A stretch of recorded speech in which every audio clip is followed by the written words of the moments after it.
Hello दोस्तों, एक और नई कहानी में आपका स्वागत है।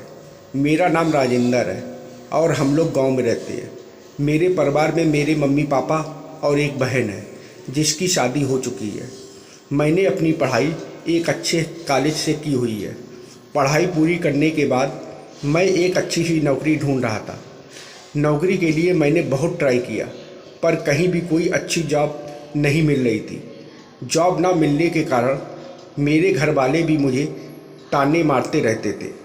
आखिर एक दिन भगवान ने मेरी सुन ही ली और मुझे एक प्राइवेट कंपनी में नौकरी मिल गई।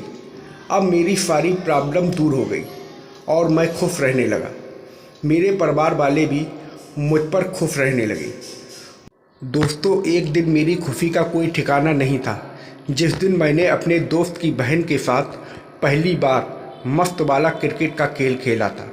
मैं उस प्राइवेट कंपनी में एक कैशियर की नौकरी करता हूं और गांव में रहने वाले सभी रिश्तेदार मध्यम वर्गीय परिवार से भी नीचे, मतलब उनके 2 वक्त का खाना और कपड़े पहनना भी बहुत मुश्किल होता है। और हम तो पैसे कमाने की वजह से अपने गांव से निकल आए थे और अब हम शहर में रहने लगे थे। मेरे पापा एक अकाउंटेंट की नौकरी करते हैं। पहले हम लोग दूसरे शहर में थे, लेकिन अब जॉब के कारण हम लोग एक अच्छे शहर में आ गए थे और तब से हम लोग वहीं पर रह रहे हैं। दोस्तों, यह बात पिछले महीने की है जब मैं अपने चाचा के बेटी की शादी में शामिल होने के लिए अपने गांव गया हुआ था। वहां पर मेरे गांव के बचपन वाले बहुत सारे दोस्त भी रहते थे। मैं जब भी अपने गांव जाता था तब वह लोग मेरी बहुत इज्जत करते थे और मुझे देखकर बहुत खुश हो जाते थे। हम लोग बहुत एंजॉय करते और शाम को पार्टी भी करते थे। उन सभी दोस्तों में एक दोस्त मेरा बहुत ही खास था और उसका नाम रमेश था। मैंने और रमेश ने शुरू से लेकर कॉलेज तक एक साथ पढ़ाई पूरी की थी। हम लोगों की खूब जमती थी। रमेश के परिवार में उसके मम्मी पापा और उसकी एक बड़ी बहन थी। उसका नाम कविता था और उसकी उम्र 27 साल है। कविता दिखने में बहुत ही खूबसूरत लगती थी। दोस्तों, जब हम लोग गांव में ही रहते थे तो मैं उस वक्त से ही उसके साथ क्रिकेट खेलना चाहता था, लेकिन मुझ में इतनी हिम्मत नहीं थी कि मैं उसे कुछ बोल पाता। फिर कुछ ही समय में उसके घर वालों ने उसकी शादी करवा दी और हम लोग काम के सिलसिले में गांव से शहर आ गए। उसके बाद मेरी और कविता की कभी भी मुलाकात नहीं हुई। कविता की शादी को हुए अभी 5 साल ही हुए थे कि उसके पति इस दुनिया से चल बसे। मुझे यह बात सुनकर बहुत दुख हुआ कि उसके पति की मृत्यु हार्ट अटैक होने की वजह से हुई है। कविता अब अपने ससुराल में ही रहकर अपने सास ससुर की सेवा करती है और उसके 2 बच्चे भी हैं, एक बेटी और एक बेटा है। कविता अपने उन बच्चों को भी बहुत प्यार से अपने साथ रखती है। कविता को अब जीने का एकमात्र सहारा उसके बच्चे ही थे। कविता की शादी 5 साल पहले हुई थी और वह विधवा होने के बाद भी बहुत शांति से अपनी बची हुई ज़िंदगी गुजार रही थी। उसके घरवाले उसकी दूसरी शादी करवाना चाहते थे, लेकिन उसकी दूसरी शादी करवाना बहुत मुश्किल था क्योंकि इस महंगाई के दौर में तो बिल्कुल मुमकिन नहीं था। जैसे तैसे करके उसके घरवालों ने बहुत ही मुश्किल से उसकी पहली शादी करवाई थी और उसके घरवालों को कोई अच्छा रिश्ता भी नहीं मिल रहा था। कविता अभी भी जवान थी और उस पर हर कोई फिदा हो जाता था। वह अभी भी एक कुंवारी लड़की जैसी ही लगती थी। फिर उस शादी में कुछ मेहमान पहले से आए हुए थे, क्योंकि हमारे यहाँ पर शादियों में रिवाज है कि ज़्यादा करीबी लोग 2-4 दिन पहले ही शादी वाले घर आ जाते हैं। मैं जब वहाँ पर पहुँचा तो वहाँ पर बहुत सारे लोग आए हुए थे। मैं उन सबसे मिला तो मैंने देखा कि कविता भी वहीं पर थी, लेकिन मैंने उसके चेहरे पर वह वाली खुशी नहीं देखी जो मैं पहले देखा करता था। मैं कविता से मिलने के लिए गया।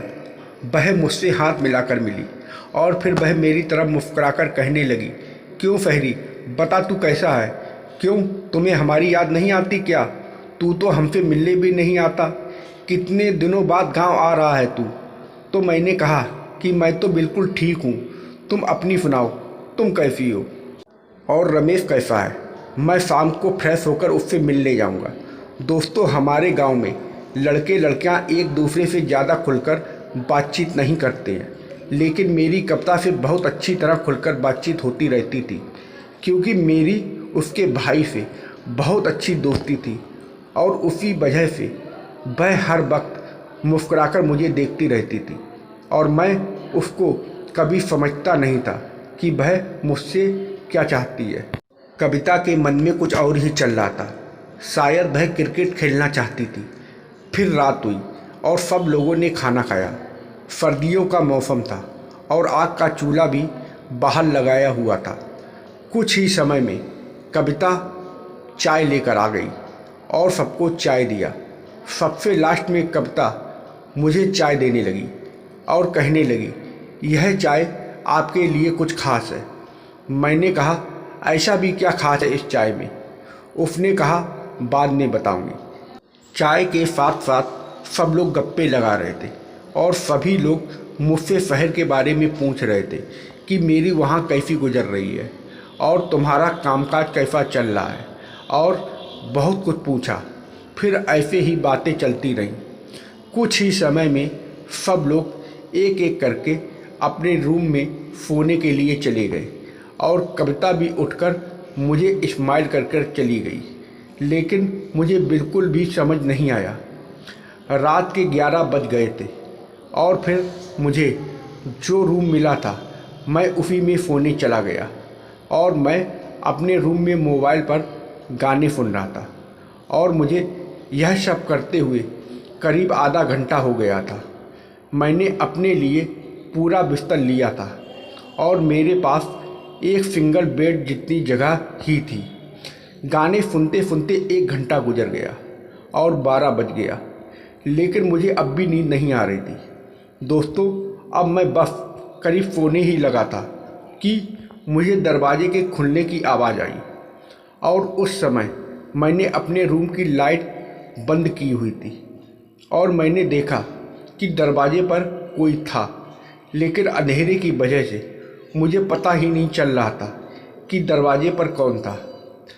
आने वाला जैसे ही मेरे करीब आया तो मैंने देखा कि वह कविता थी और मैंने उससे पूछा कि तुम यहाँ क्या कर रही हो?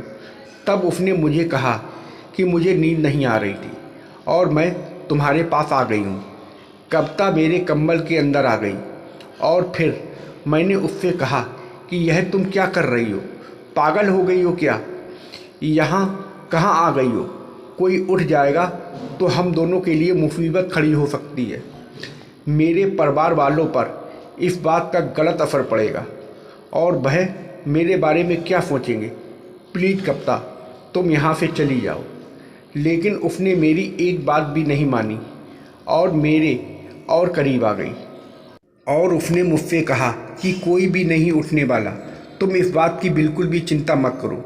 मैंने उससे कहा कि क्या मतलब है तुम्हारा? मैं कुछ समझा नहीं। तब उसने मुझसे कहा कि मैंने सभी लोगों को नींद की दवा दे दी है, क्योंकि मैंने जो चाय बनाई थी उसमें मैंने नींद की दवाई मिला दी थी। अब मैंने उससे पूछा कि तुमने ऐसा क्यों किया, उसकी कोई खास वजह? तब उसने कहा कि यह सब मैंने अपने लिए किया और फिर उसने मेरा हाथ थामा और मुझसे बातें करने लगी। दोस्तों, आग के पास रखा घी तो पिघलना ही था और मैंने भी कविता को बाहों में भर लिया। फिर मैंने कहा, कविता जी, क्रिकेट खेलना शुरू करें? और उसने कहा, राजेंद्र, यह भी भला कोई पूछने वाली बात है। कुछ ही समय में हमने क्रिकेट खेलना शुरू किया और 2 घंटे तक हमने क्रिकेट का खेल खेला। क्रिकेट खेलने के बाद हम दोनों आराम करने लगे। अब हमें नींद भी आ रही थी और हम आराम से सो गए। सुबह मैंने देखा कि कविता बहुत ही खुश नज़र आ रही थी। तो दोस्तों, आप लोगों को यह कहानी कैसी लगी कमेंट करके ज़रूर बताइएगा और वीडियो को लाइक और सब्सक्राइब करना मत भूलिएगा। वीडियो को पूरा देखने के लिए आप लोगों का बहुत बहुत धन्यवाद।